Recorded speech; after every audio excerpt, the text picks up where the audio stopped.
हरिः ओम् श्री गुरुभ्यो नमः हरिः ओम् ॐ शन्नो मित्रः शं वरुणः शन्नो भवत्वर्यमा शन्न इन्द्रो बृहस्पतिः शन्नो विष्णुरुक्रमः नमो ब्रह्मणे नमस्ते वायो त्वमेव प्रत्यक्षं ब्रह्मासि त्वमेव प्रत्यक्षं ब्रह्म वदिष्यामि ऋतं वदिष्यामि सत्यं वदिष्यामि तन्मामवतु तद्वक्तारमवतु अवतु माम् अवतु वक्तारम् ॐ शान्ति शान्ति शान्तिः ॐ सहनाववतु सहनौ भुनक्तु सह वीर्यं करवावहै तेजस्विनावधीतमस्तु मा विद्विषावहै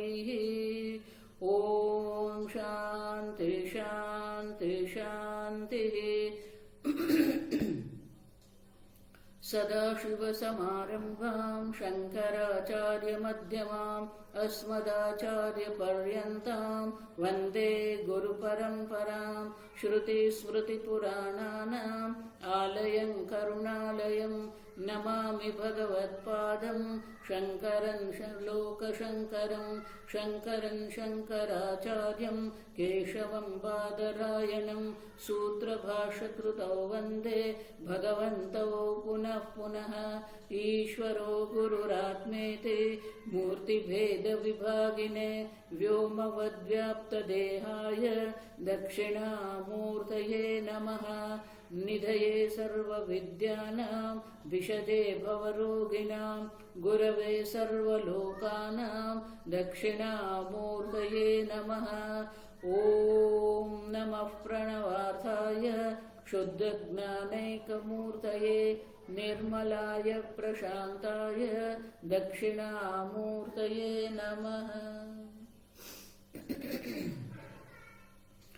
ॐ नमः श्रीशङ्करानन्द गुरुपादाम्बुजन्मने सविलासमहामोह ग्राह ग्रासैककर्मणे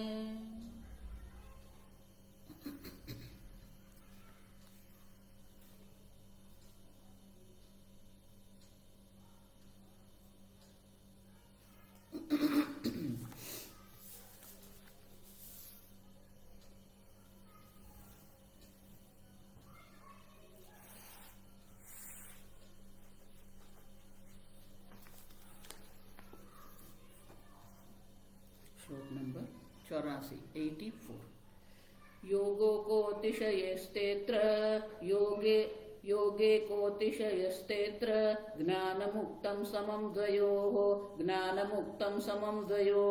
रागद्वेषाद्वभावश्च तुल्यो योगी विवेकिनोः 85 न प्रीतिर्विषयेष्वस्ति प्रेयानात्मेति जानतः कुतो रागः कुतो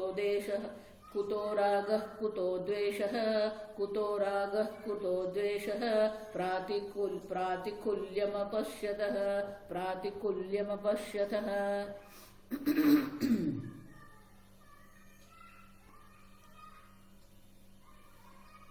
योगे कः अतिशयः ते अत्र ज्ञानम उक्तम समम द्वयोः। भगवान कहते हैं यत् सांख्यै प्राप्यते स्थानम तद योगैरपि गम्यते। दोनों एक ही है लेकिन क्रम है, अधिकारी भेद से हम कह रहे हैं कि जब तक अंतःकरण की शुद्धि होती नहीं है तब तक ये ज्ञान की संभावना नहीं है।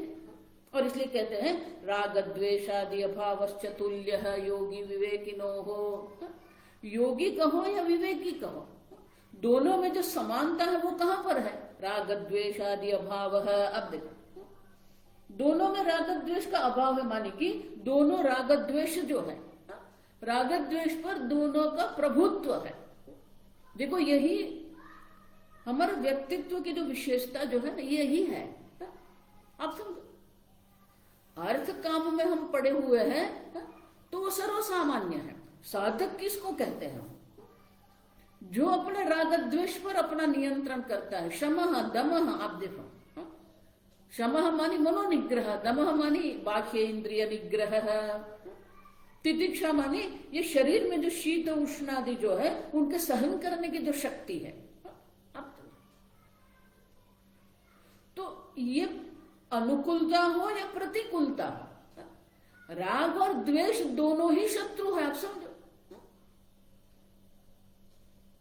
और इसीलिए कहते हैं कि दोनों में जो समानता है वो क्या है, राग द्वेष का अभाव है, माने कि राग द्वेष का वश में नहीं है वो लोग। विवेकिनः रागादि अभाव उपपादयति, तो बोले विवेकी में अभाव कैसे हो गया राग द्वेष का। तो 85वें श्लोक में कहते हैं न प्रीति ही विषयेषु अस्ति। एक बार ये बात हमारी समझ में आ गई, आत्मनस्तु कामाय सर्वं प्रियं भवति प्रेयानात्मा इति जानतः, जानतः जानने के बाद, जिसने ये जान लिया है कि सबसे प्रिय जो है, प्रियतम जो है वो आत्मा है, फिर उनको ये विषयों में कोई राग द्वेष रहेंगे ही नहीं, कोई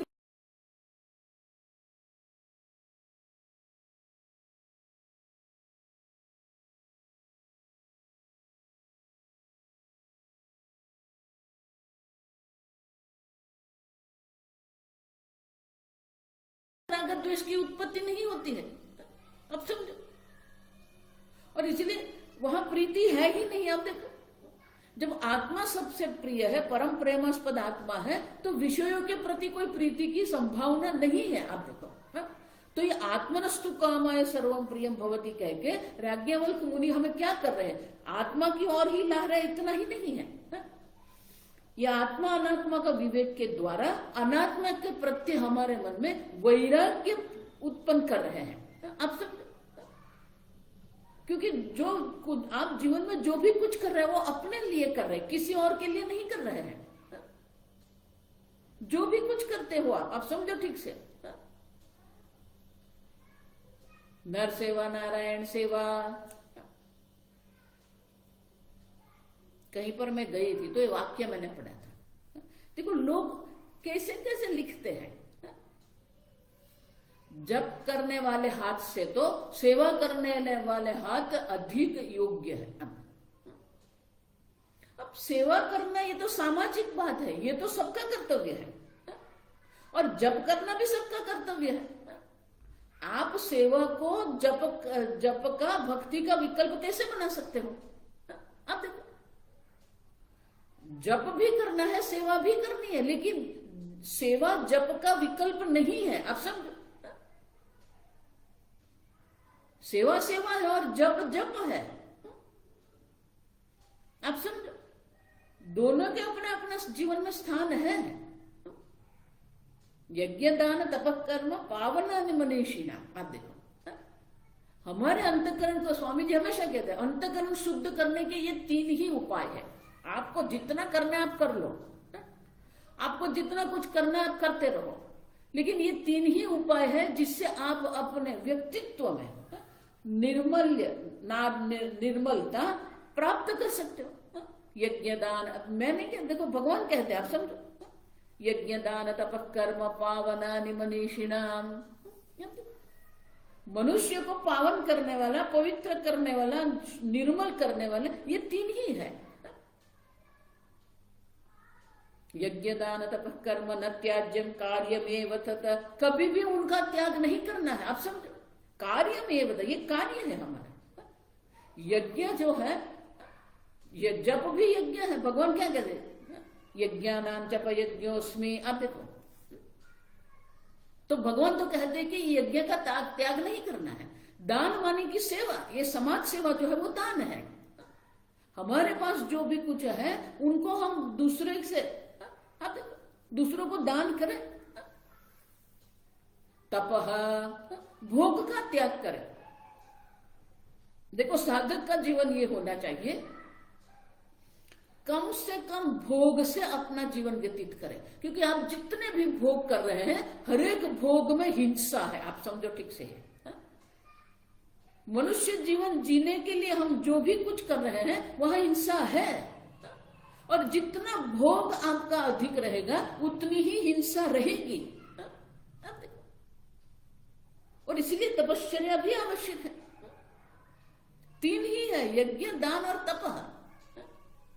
तो सेवा जो है वो यज्ञ, जप यज्ञ है, उनका विकल्प नहीं है। सेवा मानी दान करना है। ये तीनों आवश्यक है। आप देखो,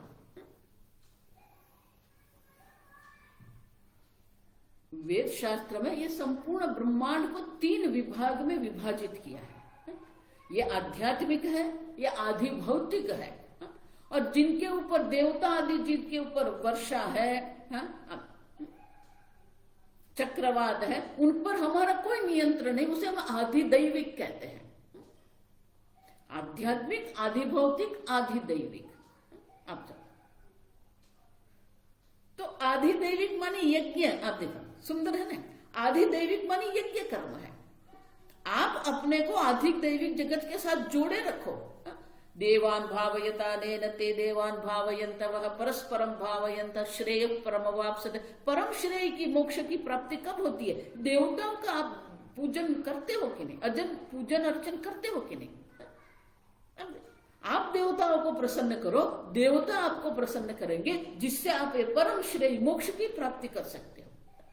तो यह यज्ञ है। आप देखो, दान मानी आधिभौतिक जगत में आपके आसपास जो भी कुछ है, वृक्षारोपण करते हो, अन्न क्षेत्र करते हो, देवालय करते हो, अब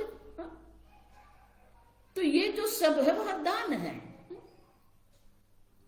तो ये आधिभौतिक जगत में जो आपका व्हाट यू शेयर। आप देखो, स्वामी जी इसलिए 2 शब्द कहते थे, एक कंज्यूमर और कॉन्ट्रीब्यूटर। आप देखो, ये संपूर्ण विश्व जो है वो कंज्यूमरिज्म है, उपभोक्तावाद है।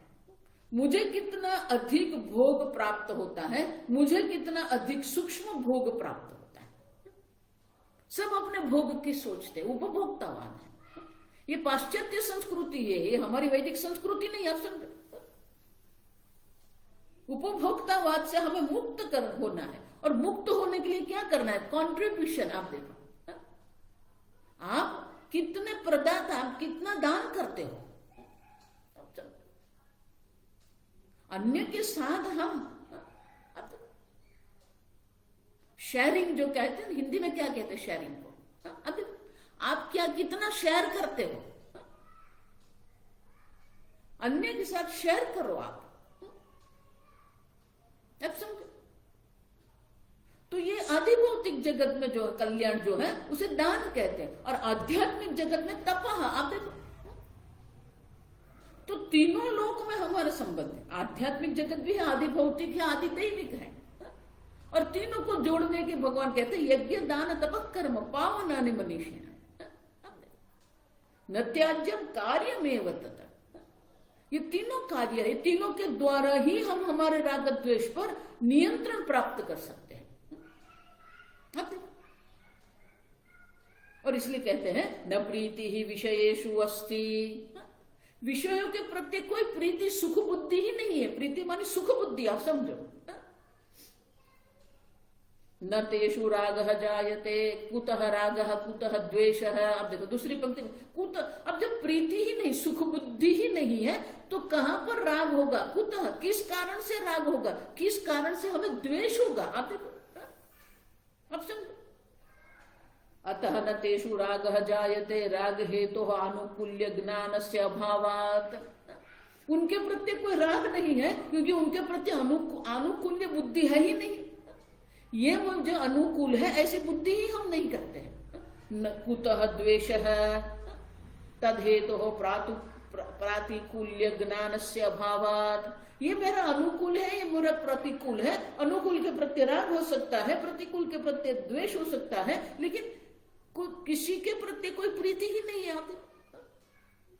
न अनुकूल बुद्धि है, न प्रतिकूल बुद्धि है। अब समझो, यो न द्वेष्टि न कांक्षति। आप समझो ये ठीक से।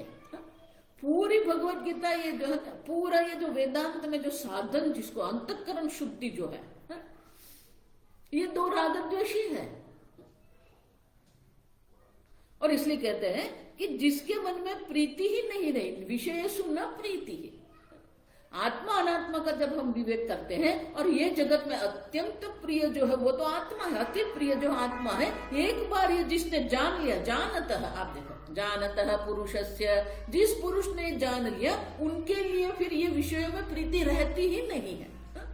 आप समझो,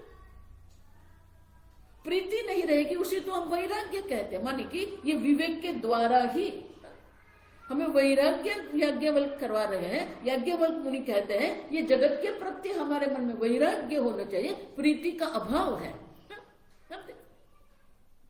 फिर कुतः राग कुतः द्वेष है, प्रातिकूल्यम अपश्यत है। अब देखो, न तो अनुकूलता हम देखते हैं न प्रतिकूलता हम देखते हैं, तो फिर राग और द्वेष कहाँ रहेंगे?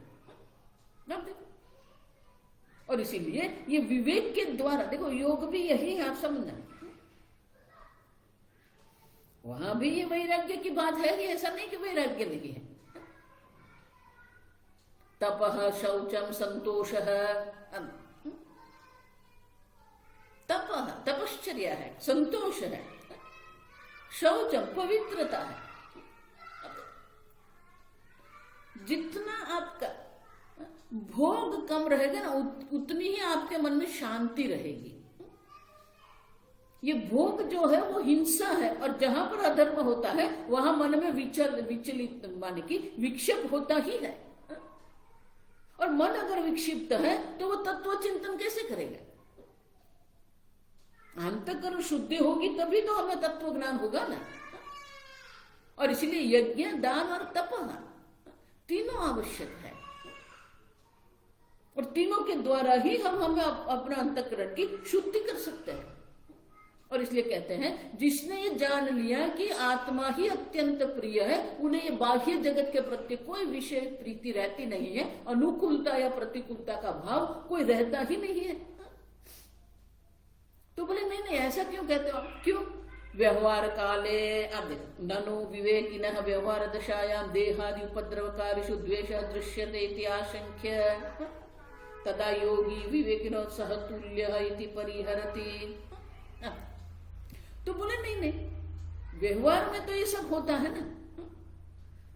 आप देखो, कई महात्मा लोग जो कई साधक हैं ना, उनको ये प्रश्न रहता है कि मैं किसी के प्रति राग द्वेष न करूं, मैं किसी के प्रति शत्रु भाव न करूं, कोई मेरे साथ शत्रु भाव करे तो मैं क्या करूं?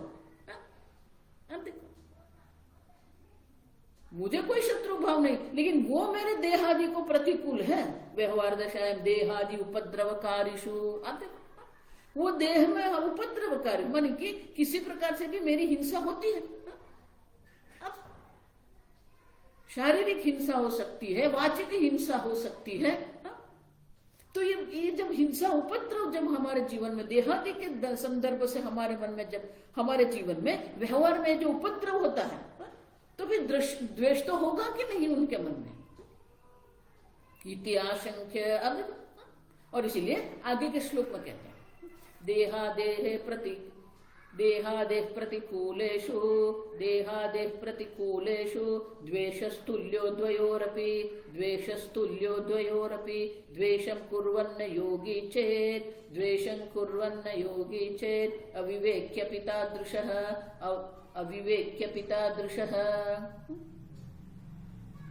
देहादेहे प्रतिकूलेषु द्वेषः। नहीं, देहादि के अगर कोई प्रतिकूल होगा तो उनके मन में तो दोनों के लिए, योगी हो या विवेकी हो, दोनों के मन में ये द्वेष भाव तो रहेगा कि नहीं? प्रतिकूलेषु वृश्चिकादिषु द्वेष कर्तुः तदा योगित्वमेव न उपगम्यते। तो फिर वो योगी कैसा? अगर उनके मन में ये द्वेष भाव है और प्रतिकूल के प्रति, तो फिर वो योगी नहीं, वो विवेकी नहीं है। द्वेषम कुर्वन्न योगी, जो द्वेष कर रहा है वो योगी नहीं है। चेद अविवेकी अपितादृश, और उसी प्रकार से वो विवेकी भी नहीं है। आप समझ रहे हो? अगर देहादि के प्रतिकूल के प्रति आपके मन में द्वेष है तो फिर न तो वो योगी है न विवेकी है। आप समझे? तुल्य निंदा स्तुतिर मौनी। भगवान क्या कहते हैं? तुल्य निंदा स्तुतिर मौनी तथा मान अपमान यो। मान अपमान कुछ भी है हमारे मन में, निंदा भी करते हैं। अब आप समझो, व्यवहार काल में तो अनुकूलता प्रतिकूलता रहेगी ही रहेगी, तुल्य निंदा भी होगी, स्तुति भी होगी, और स्तुति से अधिक तो निंदा होती है। कोई थोड़ा कुछ निंदा कर लेते हैं, हमारे मन में तुरंत द्वेष भाव आ जाता है। क्यों? अब हिंदी में भी कहते, गुजराती में भी कहते, लगता है। मुझे ऐसा चुभ गया ना, वो ऐसा बोल रहा था, मुझे लग गया, मैं छोड़ दिया। अब देखो क्यों? आप समझो, ये द्वेष भले वो प्रतिकूल है, लेकिन उनके प्रति द्वेष भाव करने की हमें आवश्यकता नहीं है। महाराज श्री इसलिए कहते थे कि हमारे सामने जो है वो कुछ प्रतिकूल कर रहा है, तो हमारे मन में हम द्वेष भाव करके हमारे मन को हम क्यों बिगाड़ते हैं? हमारे मन को दूषित करने की हमें आवश्यकता नहीं है। आप समझो, क्रोधाकार वृत्ति करके, द्वेषाकार वृत्ति करके हम हमारे मन को दूषित कर रहे हैं। हमें हमारे मन को सात्विक रखना है।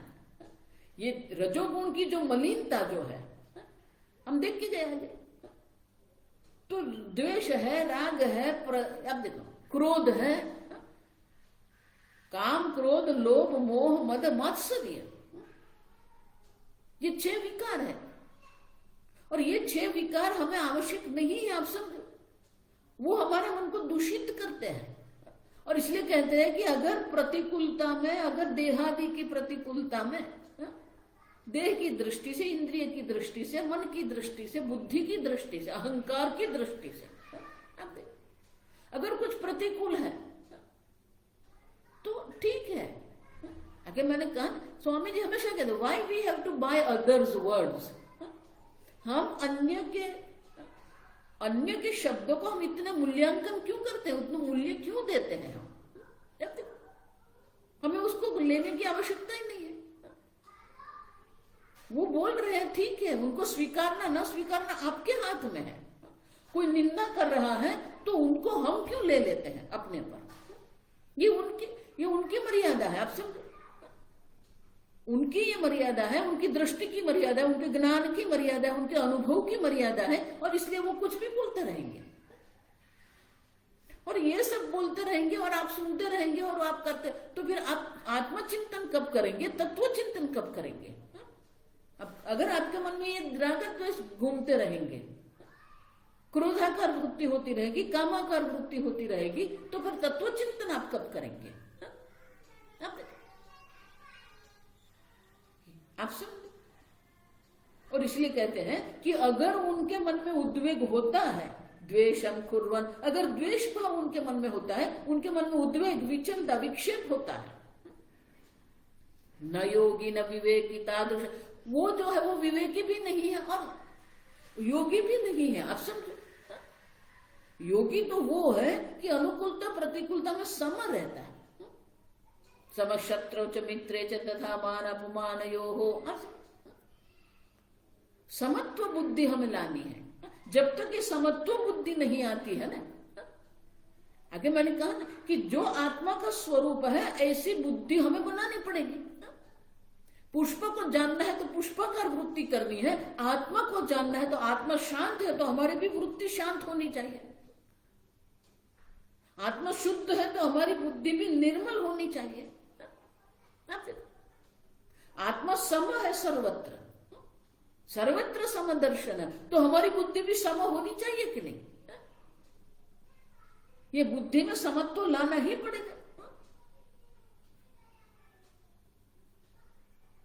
जब तक ये राग द्वेष के प्रति हमारे मन में ये समता नहीं आएगी, इसलिए भगवान क्या कहते हैं, समत्वम योग उच्यते।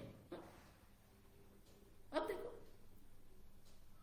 जितना समत्व आपके मन में रहेगा ना, उतना ही ये वैराग्य आपका दृढ़ बनेगा।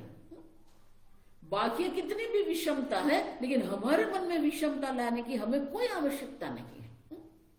देखो, इसलिए आगे धीर शब्द हम देख के गए। धीर किसको कहते हैं? विकार हेतु सती यस्या। अब देखो, येषाम चेतांसि न विक्रियन्ते स धीराः, ते धीराः। बाहर तो विकार के लिए, हमारे मन में काम क्रोध आदि विकार के लिए बहुत सारे हैं।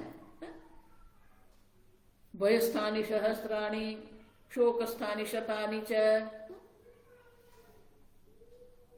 दिने दिने आविशन्ति मूढ़ाः। ये मोहित है, मूढ़ है, विवेकी नहीं है।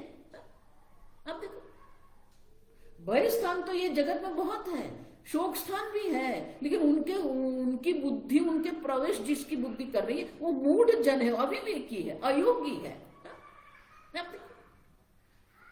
दिने दिने आविशन्ति मूढ़ाः न तो तत्वविदः। जो तत्वज्ञानी है वो इसमें ये खटपट में नहीं पड़ते हैं, इसने क्या कहा, उसने क्या कहा, ये क्यों कहता है। अब देखो,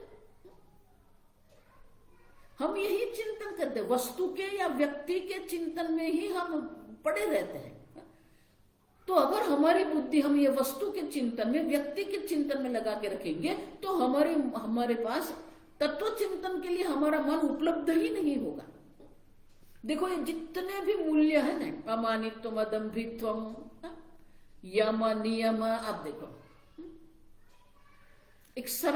आपको एक सरल बात बताती हूं कि ये जितने भी साधना जितनी भी है, यज्ञ है, दान है, तप है, आप समझो, अमानित्वम, अदम्भित्वम, ये जितने भी मूल्य है, ये जितने भी सद्गुण है,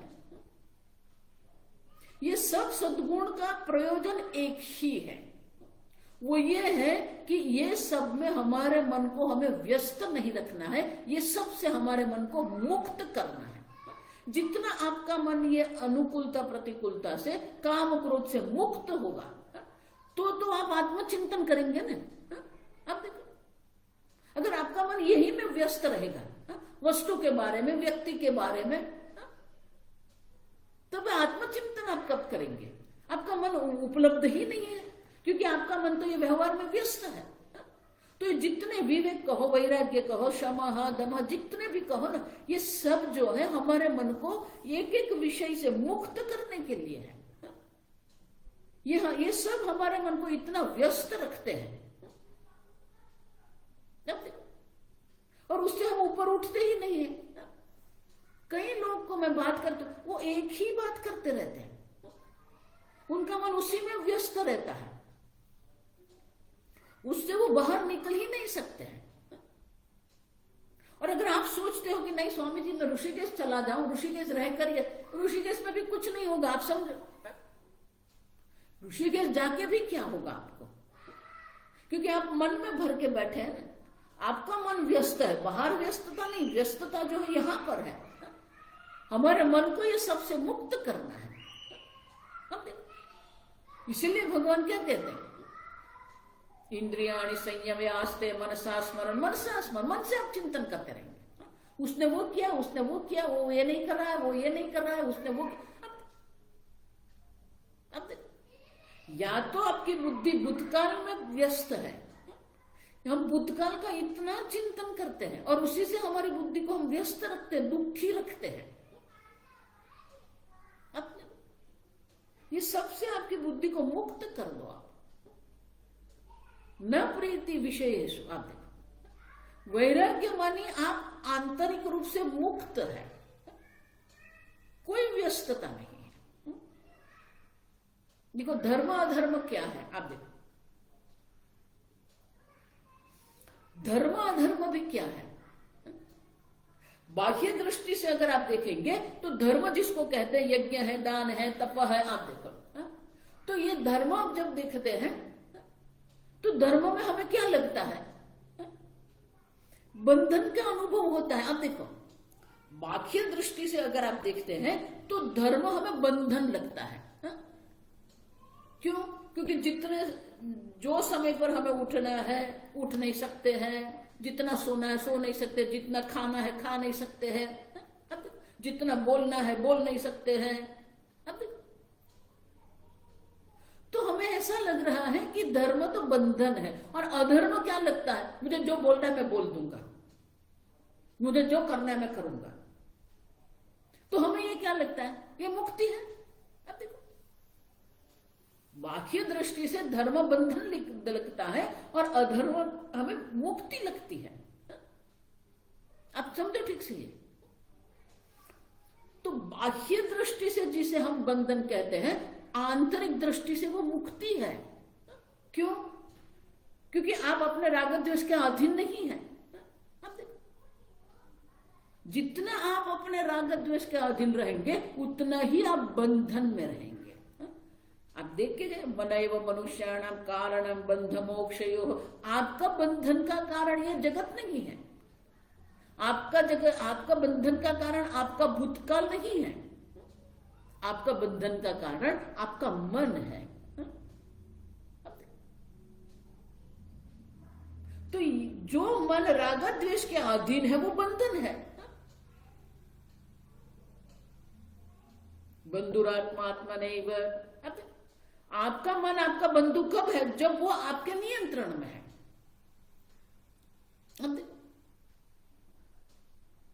तो धर्म मानी आंतरिक रूप से आप स्वतंत्र है। आप देखो, आंतरिक स्वतंत्रता को ही धर्म कहते हैं, बाह्य स्वतंत्रता नहीं।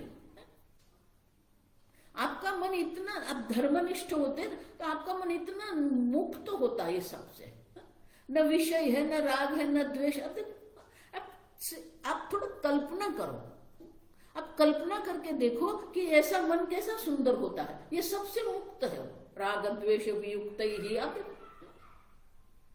वो मुक्ति का अनुभव आप करो। आप देखो, बाह्य मुक्ति का आप अनुभव करते रहो, जहां जाना है जाएंगे, जो बोलना है बोलेंगे। ये मुक्ति नहीं है, बंधन है। बंधन में नहीं, स्वच्छंदता है। ये स्वतंत्रता नहीं है, ये स्वच्छंदता है। लेकिन अगर धर्म है आपके मन में, आप धर्मनिष्ठ हैं, तो आप स्वतंत्र हैं। ये जो मुक्ति है ना, ये पहले ये मुक्ति का अनुभव आप करो, तब ये आत्मा की मुक्ति का आपको बोध होगा। आपके मन को ये सबसे मुक्त कर दो, भूतकाल से भी मुक्त करो। भगवान यही कहते हैं ना, जो बाहर है उसको बाहर रख लो, छोड़ दो सबको। लेकिन हम सबको मनोविज्ञान से लोड कहते हैं, इमोशनल लोड। हम इतना भार वहन कर रहे हैं, मानसिक रूप से हम इतना भार वहन करते हैं। क्यों हम इतना भार वहन कर रहे हैं?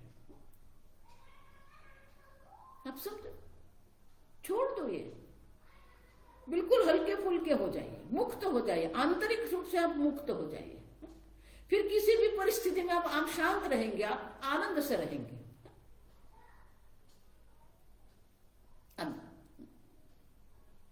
शत्रु पर भी अगर कोई आपसे शत्रु भाव कर रहा है ना, तो अगर उनके साथ भी अगर आपको विजय प्राप्त करना है तो क्या करना है? आप आनंद से रहो। वो कुछ भी करे आप आनंद से रहो, वो कुछ भी करे आप शांत रहो। तो उनके मन में भी प्रश्न होगा कि मैं इतना कुछ कर रहा हूं लेकिन ये तो शांत रहता है, वो आनंद में रहता है। अब देखो, लेकिन हम क्या करते हैं? वो ऐसा करे, मैं भी ऐसा करूं। अब नहीं, अब सब उसने एक लगा दी, मैंने दो लगा दिए। नहीं, वो कुछ भी करे आप शांत रहो, आप प्रसन्न रहो।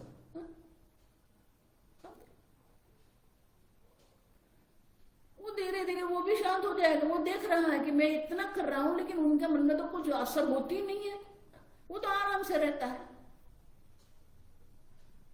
समझ रहे हो? ये जितने भी मूल्य है, जितना धर्म की हम बात करते हैं, सत्य है, अहिंसा है, संतोष है, शौच है, सब क्या है? आंतरिक रूप से मुक्त होने का ये मार्ग है। अब आंतरिक रूप से मुक्त हो जाइए, और जितना आप आंतरिक रूप से मुक्त होंगे ना, उतना ही आप तत्व चिंतन कर सकते हैं। और इसलिए यहां कहते हैं कि अगर देहादि के उपद्रव करने वाले प्रतिकूल के प्रति आपके मन में द्वेष भाव प्रकट होता है, तो आप न तो ये व्यक्ति जो है वो न तो योगी है न विवेकी है। आप देखो, द्वेषम कुर्वन्न योगी चेद अविवेकी अपि तादृश है। तादृश माने कि अगर विवेकी भी द्वेष कर रहा है तो फिर वो अविवेकी है ही नहीं, अविवेकी है वो। योगी जिसको कहेंगे या जिसको विवेकी हम कहते हैं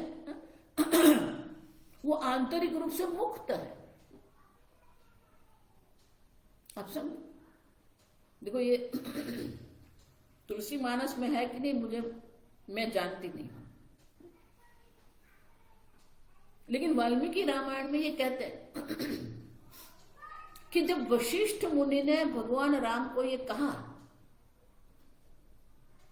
कि आपके पिताजी राजा दशरथ ने मां कैकेयी को 2 वरदान दिए हैं।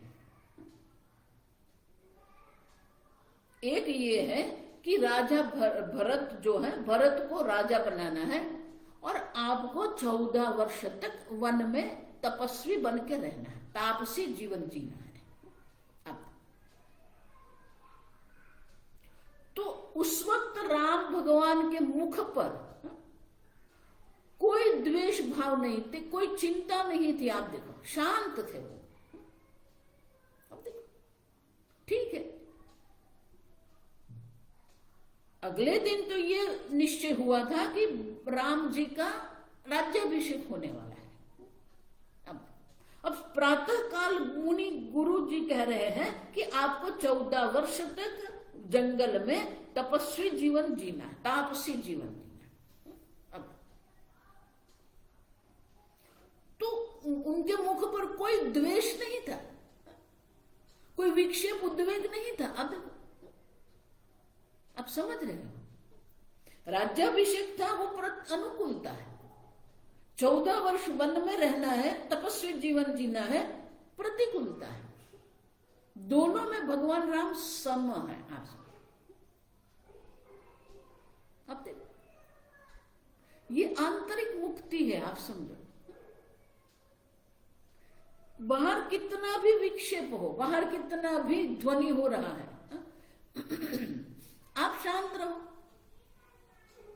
लेकिन बाहर जितना ध्वनि अधिक होता है उससे भी अधिक ध्वनि आपके मन में होता है। अरे ये से डीजे क्या बोलते हैं, डीजे हाँ, वो इतना जोर से लगा रहा था ना, मेरा तो दिमाग फट गया।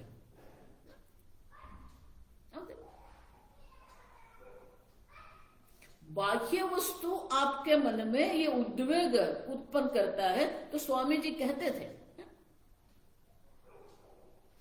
कि वो आपसे भी अधिक प्रबल हो गए, आप देखो बलवान हो गए, कि वो आपको विकसित कर रहे हैं। आप देखो, तो ये आपकी दुर्बलता। भगवान यही गीता में भगवान कहता है ना, क्षुद्रम हृदय दौर्बल्यम त्यक्त उत्तिष्ठो भारत। ये हृदय, आपके हृदय की दुर्बलता है। ये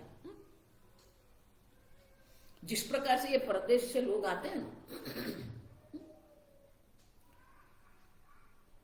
तो वो बिस्लेरी पानी पिएंगे, भोजन भी यही करेंगे, ये नहीं करेंगे, क्यों? तब देखो, तो ये पानी में कोई दोष नहीं है। आप समझो, हम लोग तो ऐसे ही बाजार में जाते हैं ना, ऐसे अमरूद देख लिया, अमरूद ऐसे ही खा लिया, उसने काट के एक टुकड़ा दे दिया, टुकड़ा खा लिया, हमें कुछ नहीं होता। अब देखो, वो अंगूर वाला है, उसके साथ वो तोल रहा है, हम दो चार अंगूर ऐसे ही लेके थोड़ा करके खा लेते, हमें कुछ हुआ नहीं हुआ। अब देखो, और उन लोगों को पानी पीने से ही डायरिया हो जाता है। क्यों? क्योंकि उनके शरीर की प्रतिकार शक्ति जो है ना वो दुर्बल है। तो पानी से डायरिया हो गया या भोजन से डायरिया हो गया, प्रतिसार होता, तो उनके लिए उनका दोष पानी में नहीं है, ये उनके शरीर की दुर्बलता, उनके प्रतिकार शक्ति की दुर्बलता है। अब देखो, और हमें कुछ नहीं होता क्योंकि हमारी प्रतिकार शक्ति, इम्यूनिटी सिस्टम इतनी हमारी स्ट्रांग है, उनकी इम्यूनिटी सिस्टम इतनी लो है, इतनी लो है कि वो सब हो जाता है उसको। अब समझ रहे हो? तो ये शारीरिक रूप से जैसे आंतरिक दुर्बलता होती है, देखो अभी कोरोना में भी यही है। अब तो पूरा जगत में सब लोग संक्रमित हो ही गए हैं। जितने जिन जिन लोगों की ये प्रतिकारक शक्ति जो है वो प्रबल है, उनको कुछ नहीं होगा। जैसे ही आपकी प्रतिकार शक्ति कम हो जाएगी, दुर्बल होगी, तुरंत वो आपके ऊपर हमला कर देंगे, अटैक कर देंगे। आप समझोगे? तो जिस प्रकार से ये शरीर की दुर्बलता है, उसी प्रकार से हमारे मन की दुर्बलता है। स्वामी जी कहते हैं बाह्य वस्तु आपको विक्षिप्त कर रही, मानी कि आपसे वो अधिक प्रबल है। क्यों? ये आपकी दुर्बलता है। आपको कोई वस्तु, कोई वाक्य या कोई प्रसंग आपके मन में क्रोध उत्पन्न करता है, तो ये क्रोध आपकी दुर्बलता है। आप समझो, क्रोध आपकी शक्ति नहीं है, आपकी दुर्बलता है। कि उनमें इतनी शक्ति है कि आपको क्रोधित कर देता है, उनमें इतनी शक्ति कि आपको विचलित कर देते हैं। और इसीलिए ये हमारे मन की दुर्बलता है, आप समझो। और इसलिए जो जिसके मन में ये द्वेष भाव उत्पन्न होता है, जो उद्विग्न हो जाता है, वो योगी भी नहीं है, विवेकी भी नहीं है। आप समझो।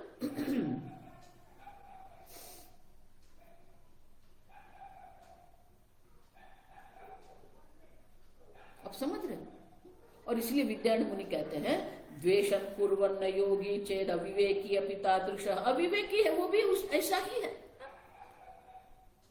ये उन लोगों की दुर्बलता है।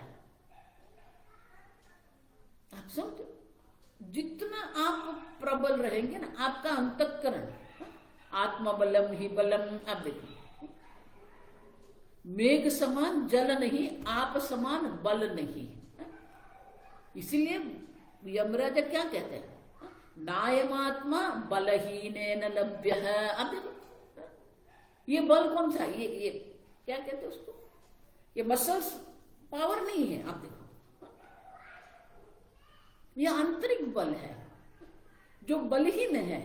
कोई भी वस्तु आपको उद्विग्न कर जाती है, ये बलहीन के लिए आत्मज्ञान है ही नहीं। नायमात्मा बलहीनेन लभ्यः।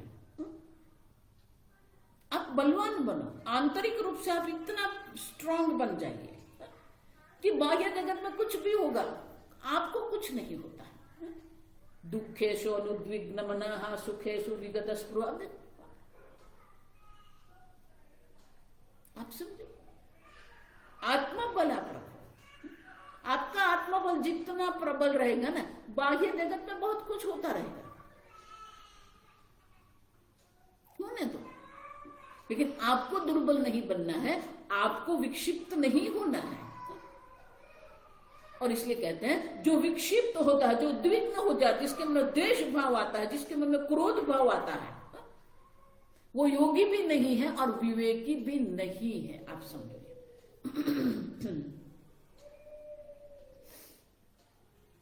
तो बोले कि ठीक है, ये तो आप समझ गए कि ये दुर्बलता है हमारी। और योगी वो है वो जो अंदर से प्रबल है, वो धर्मनिष्ठ है, मुक्त है। अब ये आपकी प्रबलता, आपका बल और आपकी मुक्ति दोनों एक साथ रहते हैं। अब जितनी ये सबसे मुक्त होते जाएंगे ना, आपका मन उतना ही शांत रहेगा। कुछ पकड़ने की आवश्यकता नहीं है, छोड़ दो सब। मानसिक रूप से आप सब छोड़ दो, लेकिन मानसिक रूप से हम नहीं छोड़ सकते हैं। मानसिक रूप से सब पकड़ के हम बैठे हैं।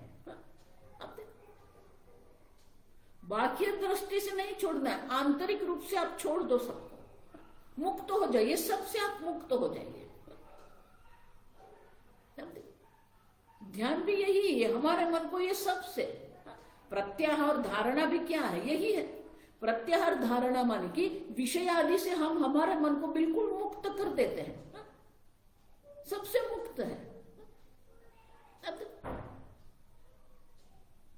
और जितना आप ये मुक्त होते रहेंगे उतना ही आत्मचिंतन आपके लिए सरल बन जाएगा, सहज बनेगा। आप देखो, और इसीलिए और एक प्रश्न रहता है, तो बोले कि ये योगी जन जो होते हैं वो तो समाधि में रहते हैं, उसको द्वैत का कोई भाव नहीं रहता। क्यों? क्योंकि उनकी वृत्ति जो है, अब जो जो विवेकी है वो तो ये द्वैत का दर्शन करता है। योगी तो समाधि में रहता है, ध्यान समाधि में रहता है, उसको द्वैत का दर्शन नहीं होता है। तो कहते ऐसा नहीं है। और इसलिए आगे के श्लोक में कहते हैं द्वैतस्य प्रतिभानन्तो व्यवहारे द्वयोः समम् समाधौ नेति चेत्तद्वत् समाधौ नेति चेत्तद्वत्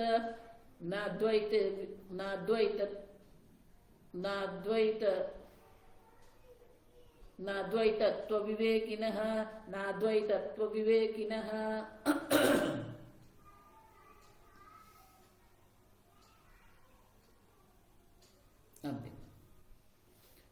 तो विवेकी को द्वैत का दर्शन है, योगी को द्वैत का दर्शन नहीं है। और इसीलिए योगी जो है वो विवेकी से अधिक योग्य है। आप समझो। तो बोले कि आप जो द्वैत दर्शन की बात कर रहे हो वो द्वैत दर्शन कब है? विवेकी को जो द्वैत दर्शन हो रहे हैं, विवेकिनः तद् द्वैत दर्शनम किम व्यवहार दशायाम उच्यते उत अन्यदा। तो बोले कि व्यवहार काल में, तो व्यवहार दशा में अगर उनको द्वैत का दर्शन है तो योगी को भी है। योगी भी व्यवहार काल में तो द्वैत का ही दर्शन करते हैं। द्वैतस्य प्रतिभानम तु व्यवहार द्वयोः समम्। योगी को भी व्यवहार काल में द्वैत ही है और विवेकी के लिए भी वो द्वैत ही है। समाधौ न इति चेत। और अगर आप कहते हो कि समाधि में नहीं है, योगी को समाधि काल में द्वैत भान नहीं है, तो द्वैत का प्रतिभान जो है वो तो जो विवेकी है, जो अद्वैत तत्व का चिंतन कर रहा है, उनके लिए भी द्वैत नहीं है। आप देखो, तो आप योगी कहो या विवेकी कहो, दोनों समान ही है। समाधौ न इति चेत् तद्वत अद्वैतत्व विवेकिनः। तो विवेकी जो है उनके लिए भी तो अद्वैत ही है। आप देखो, और इसीलिए विवेक दशायाम, व्यवहार दशायाम तो द्वैत का अनुभव सबको है। ज्ञानी भी द्वैत में ही रहते, योगी भी द्वैत में ही रहते, लेकिन वो व्यवहार काल में द्वैत है। अब समझो, सब योगी को समाधि में अद्वैत की अनुभूति होती है, और जो विवेकी है वो जब तत्व चिंतन, एक अद्वितीय तत्व का चिंतन करता है, तो वहां पर भी तो अद्वैत ही है, द्वैत है ही नहीं। और इसीलिए दोनों के लिए समान है। और इस प्रकार से आत्मा ही एक अत्यंत प्रिय है। आप समझो ये, और वो आत्मा जो है उसी का चिंतन हमें करना है, बाकी सबसे हमारे मन को मुक्त कर देना है। और इसलिए कहे ब्रह्मानंदे आत्मानंद है। आप देखो, ये आत्मानंद है, वही जो है, वही हमारे जीवन का लक्ष्य है। और इसीलिए ये द्वैत कहो या अद्वैत कहो, योगी कहो या विवेकी कहो, आप देखो कथम तद भाव इत्याशंक्य उपरीतेन अध्याय तद उपादायश्यते। अब देखो, तो बोले कि ये आप कैसे कहते हो कि दोनों के लिए समान है? दोनों के लिए समाधि में या अद्वैत तत्व के चिंतन में द्वैत का अभाव दोनों के लिए है। तो बोले उपरीतेन अध्याय, उपरीतेन अध्याय माने कि अगले अध्याय में। आप देखो, अब जो प्रकरण आएगा वो प्रकरण में इनकी स्पष्टता हम करेंगे। यहां हम आत्मानंद की चर्चा कर रहे हैं। देखो ये बहुत सुंदर है, आत्मानंद से हमें अद्वैतानंद की ओर ले जा रहे हैं। और इसीलिए धीरे से ये द्वैत और अद्वैत का चिंतन आरंभ कर दिया, क्योंकि अभी अगला जो प्रकरण आएगा वो अद्वैतानंद आएगा। और इसलिए कहते हैं आगे के श्लोक में विवक्षते तदस्माद् अस्माभिः अद्वैतानंद नामके अध्याये तृतीयेतः सर्वमप्यति मंगलम।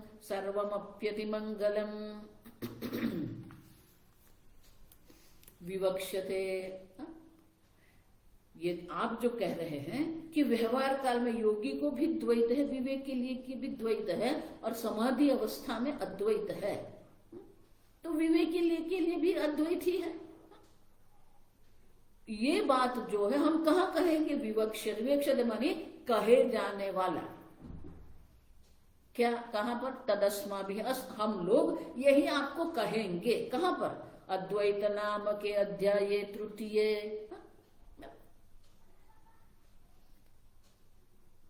ये ब्रह्मानंद जो पंचक जो है उसमें जो तृतीय अध्याय जो है, जो अद्वैत नाम का, अद्वैतानंद नाम का जो ये तृतीय अध्याय है, उनमें हम आपको कहेंगे रस्माद् भी विवक्षते सर्वमपि अति मंगलम। और जिसको ये सर्व प्रकार से एक अद्वितीय आत्मा का जिसको दर्शन होता है, उनके लिए तो सब मंगल ही मंगल है। आप देखो, द्वैत अदर्शन सहित आत्मदर्शनवतः आम। और इस प्रकार से हम जो आपको कह रहे हैं कि जो आत्मानंद है वही आपकी इच्छा है और वही आपके जीवन का लक्ष्य है, और इसलिए एक बार आपने ये आत्मानंद को समझ लिया, फिर सब मंगल ही मंगल है। फिर उसमें कोई अमंगल की बात है ही नहीं। तो बोले ऐसा क्यों कहते हो आप? तो आगे के श्लोक, तो अभी 2 श्लोक ही बाकी है। देखो ये प्रकरण का हम यहाँ पर समाप्ति कर रहे हैं। तो अगला, सदा पश्यन् निजानन्दम, सदा पश्यन् निजानन्दम, अपश्यन् अखिलं जगत, अपश्यन् अखिलं जगत, अर्थात् योगीति चेत्तर्हि, अर्थात् योगीति चेत्तर्हि संतुष्टो वर्धतां भवान्, संतुष्टो वर्धतां भवान्।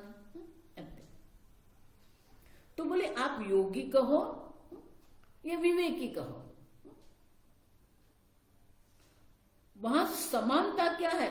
सदा पश्यन् निजानन्दम, अपश्यन् अखिलम जगत। आप देखो, सर्वत्र एक अद्वितीय आत्म तत्व का ही दर्शन है, द्वैत का दर्शन है ही नहीं। आप देखो, द्वैत का अदर्शन है और आत्मा का दर्शन है। जब सर्वत्र हम आत्मा का ही दर्शन कर रहे हैं, आप देखो, अपश्यन् अखिलम जगत, ये जगत का दर्शन है ही नहीं। जो है वह सब आत्मा मात्र है।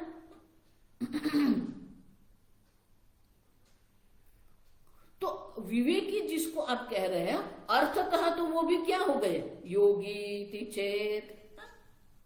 तो बोले कि आप अगर ऐसा कहते हो कि जो विवेकी है सर्वत्र आत्मा का दर्शन करता है, उनके लिए द्वैत का अभाव है, तो फिर वो भी योगी है। तो बोले वही तो हम कह रहे हैं, योगी और विवेकी का विभाग आप कर रहे हैं, हम नहीं कर रहे। योगी और विवेकी दो है ही नहीं, आप समझो। जो योगी है वही विवेकी है, जो विवेकी है वही योगी है, आप समझ चुके। और इसलिए अगर अर्थात योगी इति चेत, अगर आप कहते हो कि अर्थतः तो फिर भी तो वो योगी ही है। संतुष्टम वर्धताम भवान,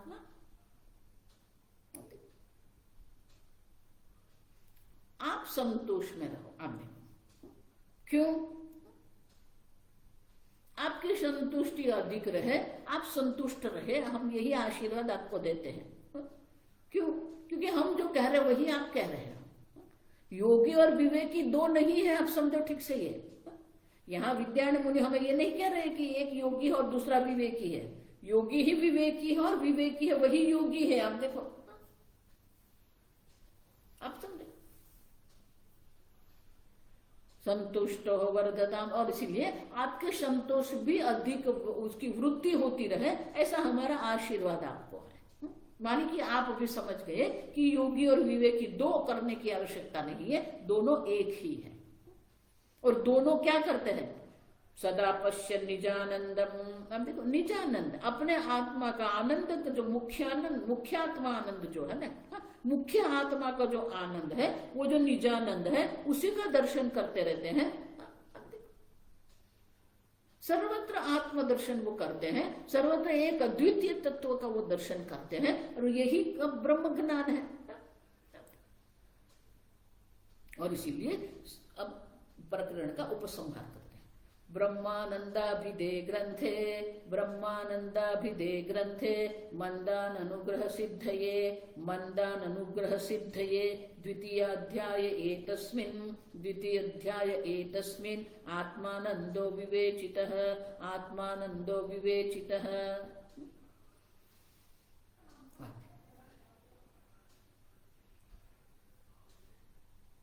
आगे प्रकरण में देख के गए कि ब्रह्मानंद आत्मानंद का आरंभ क्यों किया, क्योंकि जिसकी बुद्धि योग में निष्ठ नहीं होती है, जो मंद है, मंद माने कि जो जिसका वैराग्य इतना नहीं है कि वो तत्व चिंतन कर सके, और उनके लिए क्या किया, ब्रह्मानंद अभिधेय ग्रंथे, ये ब्रह्मानंद नाम का जो 5 प्रकरण का जो ग्रंथ है उसमें जिसकी बुद्धि अभी भी ये आत्मा एक अद्वितीय आत्मा तत्व में प्रवेश नहीं कर सकती है, ऐसे जो मंद है, जो मंद मध्यम अधिकारी हैं, उनके पर अनुग्रह करने की इच्छा से ही द्वितीय अध्याय ये तस्मिन् आनंद विवेचित है। आप देखो उनके लिए ही ये द्वितीय प्रकरण जो है, द्वितीय अध्याय आत्मानंद नाम का जो ये द्वितीय प्रकरण है, उनका हमने विवेचन आपको किया है। किसके लिए है,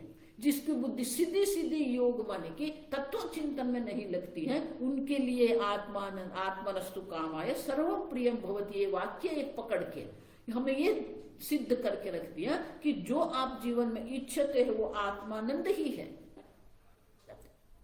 और वही निजानंद है, वही तत्व ज्ञान है। आप समझो, और इसीलिए ये आत्मानंद की चर्चा करके हमें यही दर्शाते हैं कि हम ही एक अद्वितीय आनंद स्वरूप है, क्योंकि वो आनंद स्वरूप, इसलिए तो आत्मा हमें परम प्रेमास्पद है। और इसलिए कहा इस प्रकार से विवेचित माने कि इस प्रकार से हमने वर्णन करके आपको स्पष्ट रूप से तर्क की दृष्टि से, अनुभव की दृष्टि से हमें ये सिद्ध करके कर दिया कि आत्मा ही एक आनंद स्वरूप है। बाकी सब जो आनंद जो है, मिथ्यानंद कहो, गौणानंद कहो, आप देखो, गौण आत्मा कहो, आप देखो, ये सब गौण है, ये महत्व का नहीं है, ये सब मिथ्या है।